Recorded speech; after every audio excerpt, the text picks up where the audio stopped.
جہاں پر کھانا بنتا ہے، اور لنگر جو ہوتا ہے یہ جو شپ ہوتی ہے بڑی بڑی، اس کو اگر کہیں روکنا ہوتا ہے تو لوہے کا بڑا وزنی رسے میں بندھا ہوا ہوتا ہے کوئی ایک مادہ، اس کو سمندر میں ڈال دیتے ہیں تو جہاز کھڑا ہو جاتا ہے، اس کو کہتے ہیں مرسا، یعنی اسی وجہ سے مرسا کہتے ہیں بندرگاہ کو، عربی میں مرسا بولتے ہیں بندرگاہ کو، اور مرسا مانے ٹھہرنا. تو یہ بولتے تھے، طنز دیکھو، آپ کا یہ قیامت کا جو جہاز ہے یہ چلا تو ہے، اب بول رہے ہیں لنگر انداز کب ہوگا؟ دیکھیں مرسا بول کر کے نبی کریم صلی اللہ علیہ وسلم پر طنز کر رہے ہیں. یہ جہاز چلا، رکے گا کب؟ یہ پوچھ رہے ہیں. یسألونک عن الساعۃ ایان مرساہا،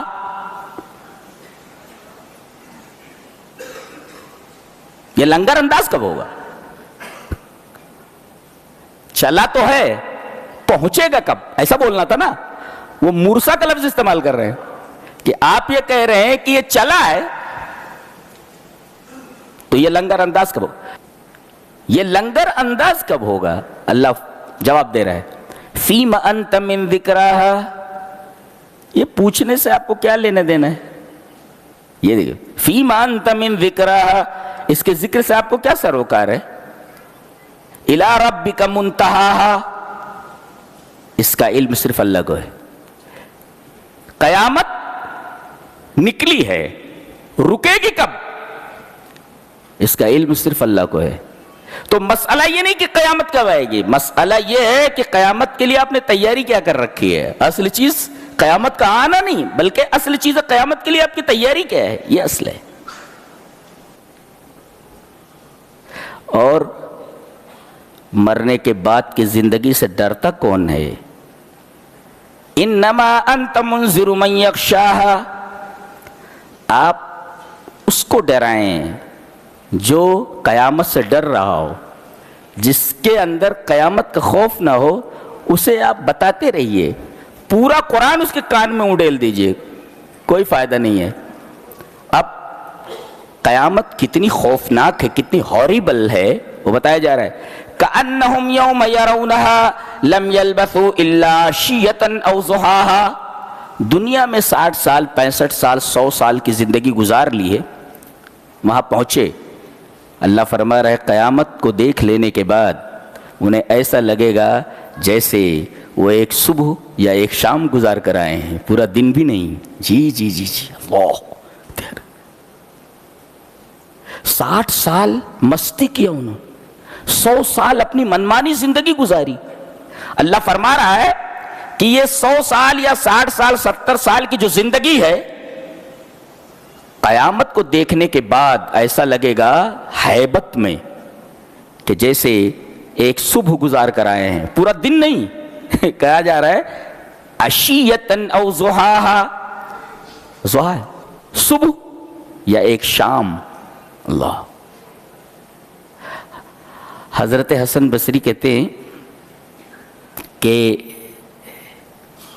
یا ابن آدم، اے آدم کی اولاد، هذه الحیات الدنیا انما هي غدوۃ او روحۃ اما تصبر عن المعصیہ. کتنا شاندار تبصرہ ہے ذات کریمہ پر حسن بصری کا. وہ کہہ رہے ہیں کہ اے آدم کی اولاد، اے انسان، جب یہ دنیا ایک صبح یا ایک شام کے برابر ہے تو کیا ایک صبح ایک شام تو گناہ سے نہیں رک سکتا؟ کیسا ہے تو؟ اللہ اکبر، کتنی شاندار بات کہی گئی.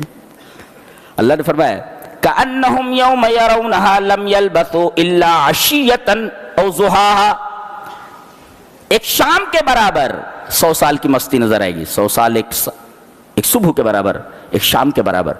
حضرت حسن بصری کہتے ہیں یا ابن آدم، اے آدم کی اولاد، هذه الحیات الدنیا انما هي غدوۃ او روحۃ اما تصبر عن المعصیہ.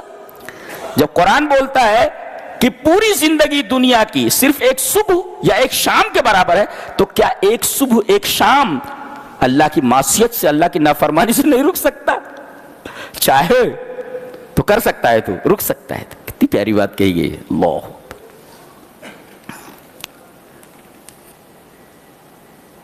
انسان کو اس کے اوقات بتائی گئی ہے. تیری اوقات کیا ہے؟ تو بولتے نہیں ہم لوگ چپ رہے، تیری اوقات کیا ہے؟ اللہ بتا رہا ہے تیری اوقات کیا ہے. قتل الانسان ما اکفرہ، بیڑا غرق ہو انسان کا، ما اکفرہ، ما اکفر اے ما العنا، کتنا ملعون ہے وہ، یا ما اشد کفرہ، یعنی کتنا ناشکرہ ہے وہ، ستیہ ناس ہو اس کا. یہ دیکھیں کتنا ناشکرہ ہے. اب اوقات بتائی جا رہی ہے.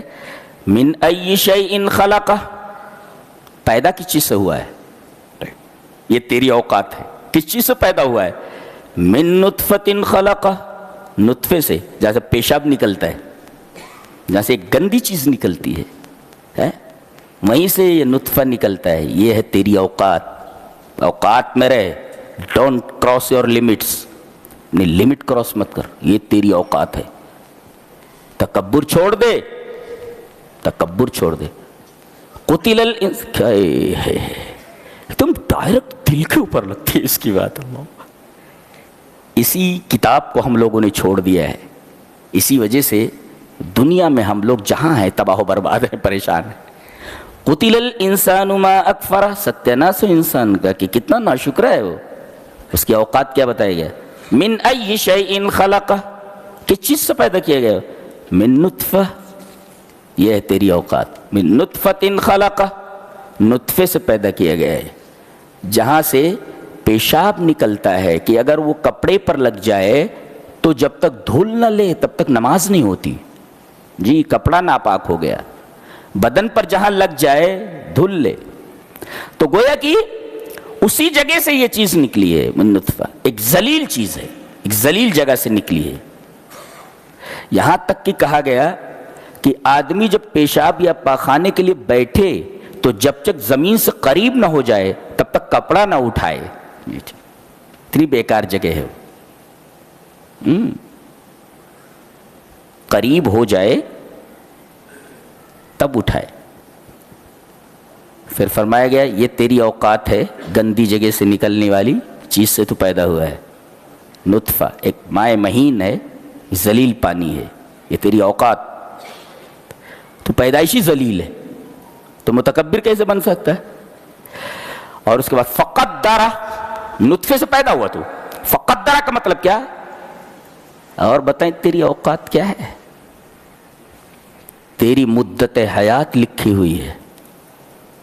حدیث مسلم میں ہے، اللہ کے رسول صلی اللہ علیہ وسلم نے ارشاد فرمایا کہ جب انسان بن جاتا ہے، 40 دن نطفہ رہتا ہے، 40 دن علقہ رہتا ہے، 40 دن مضغہ رہتا ہے، اس طریقے سے جب انسان مکمل تیار ہو جاتا ہے تو فرشتہ بولتا ہے، اللہ فرماتا ہے لکھ.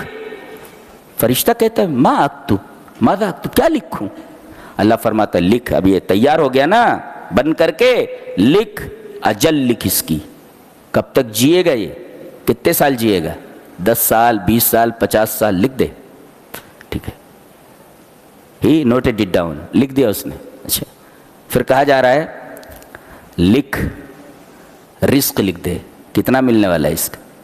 اس کا مطلب اللہ تبارک و تعالیٰ نے رزق کو اپنے ہاتھ میں لے رکھا ہے. جی رزق اس کے ہاتھ میں ہے. اگر انسانوں کے ہاتھ میں رزق رکھ دے تو دوسرے کو زندہ نہیں رہنے دے گا، کھانے کے لیے مار ڈالے گا، کھانے کے لیے ترسا ڈالے گا. تو رزق اللہ تبارک و تعالیٰ نے اپنے ہاتھ میں لے رکھا ہے. اور اسی طرح نبوت بھی اپنے ہاتھ میں لے رکھی ہے. اللہ نے فرمایا رزق ایک حقیر چیز ہے، وہ میں نے تمہارے ذمہ نہیں کیا ہے. تو نبوت کے بارے میں بولتے ہو محمد صلی اللہ علیہ وسلم پر کتاب کیوں اتر رہی ہے، ہمارے اوپر کیوں نہیں اتر رہی ہے؟ تمہارے اوپر اتر رہی. ارے جب رزق کی ذمہ داری ہم نے تمہارے اوپر نہیں سونپی ہے، اسے اپنے ہاتھ میں لے رکھا ہے، تو نبوت ایک گرا بحث ہے، ہم اسے تمہارے ہاتھ میں کیوں دے سکتے ہیں؟ اور ہم جانتے ہیں کہ کون کس چیز کا بوجھ اٹھانے کے لائق ہے. نبوت کا بوجھ کون اٹھا سکتا ہے؟ محمد کے اندر وہ چیز تھی صلی اللہ علیہ وسلم، اس لیے نبوت ہم نے انہیں دی. کیا لکھ؟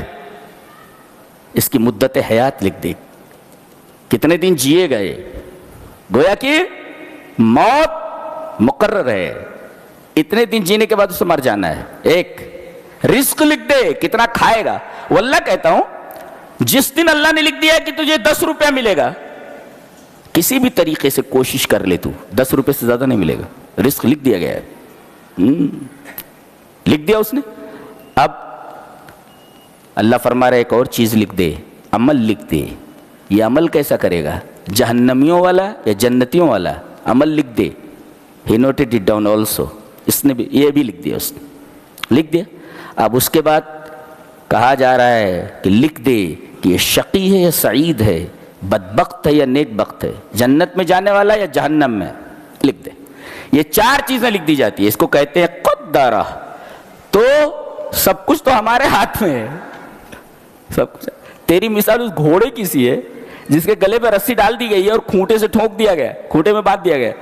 اب وہ چرتے چرتے تھوڑی دور تک جاتا ہے اور اس کے بعد رسہ کھنچ جاتا ہے، پھر وہیں سے گھوم کر کے ادھر آ جاتا ہے. اس سے باہر نہیں جا سکتا.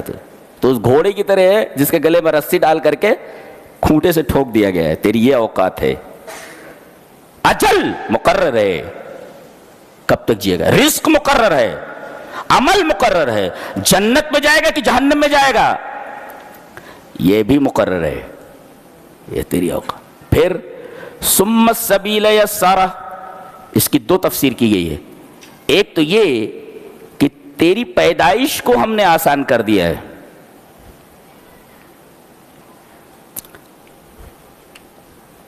غالباً میں نے یوں پڑھا ہے کہ پیر جو ہے آگے کی طرف ہوتا ہے اور جب پیدا ہوتا ہے تو آٹومیٹیکلی گھوم جاتا ہے، یہ منڈی ادھر ہو جاتی ہے نیچے کی طرف، اور ایسی جگہ سے پیدا ہوتا ہے جہاں سے پیدا ہونے کا آدمی سوچ بھی نہیں سکتا. پتہ نہیں کیسے پیدا ہوتا ہے.